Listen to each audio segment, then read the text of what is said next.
నెల్లూరులోని వీఆర్ హైస్కూల్లో ఏర్పాటు చేసిన ఆధునిక డైనింగ్ హాల్ను మంత్రి నారాయణ ప్రారంభించారు.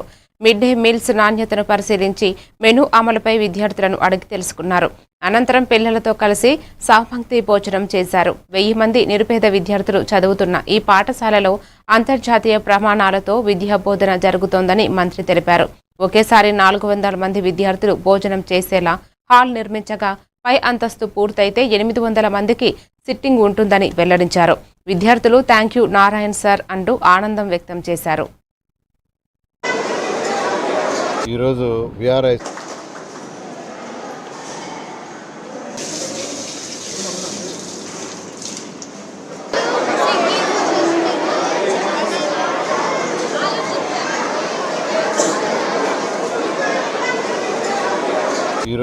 వీఆర్ఐ స్కూల్లో 1000 మంది పిల్లలు చదువుతున్నారు.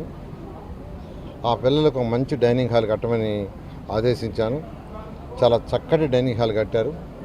ఇది గ్రౌండ్ ఫ్లోర్, ఫస్ట్ ఫ్లోర్ 2 ఫ్లోర్లు ఉంటుంది. ఫస్ట్ గ్రౌండ్ ఫ్లోర్ కంప్లీట్ చేశారు. ఫ్యూచర్లో కూడా అవసరాన్ని బట్టి ఫస్ట్ ఫ్లోర్ కూడా చేయమన్నాను. 1 నుంచి 10th క్లాస్ దాకా ఒకసారి ఏర్పాటు చేసుకుంటున్నారు. ఈరోజు ఆ డైనింగ్ హాల్ చూస్తే చాలా చాలా చాలా చక్కగా ఉంది. కార్పొరేట్ స్కూల్స్ డైనింగ్ హాల్, రూరల్లో కూడా మొన్న ఒక స్కూల్ టేకప్ చేసాం ఇదే విధంగా చేయాలని. త్వరలో నెల్లూరు కార్పొరేషన్లో ఉన్న అన్ని స్కూల్స్ని మోడర్నైజ్ చేస్తాం. వీఆర్ హై స్కూల్లో PP1, PP2, nursery PP1, PP2 పెట్టాం. అదేవిధంగా అన్ని స్కూల్స్లో ల్యాబ్స్ ప్రసాద్ రెడ్డి గారు ఆయన ఒక స్కూల్ తీసుకొని చేస్తున్నారు. జిగ్మా వాళ్ళు ఒక స్కూల్ చేస్తున్నారు.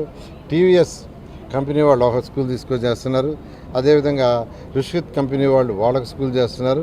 ఇట్లా అనేక మంది ఎవరైతే నాకు తెలిసిన వాళ్ళు ఉండారో, ఉన్నత స్థాయికి పోయి ఉండారో వాళ్ళందరినీ నేను అడగటం జరిగింది.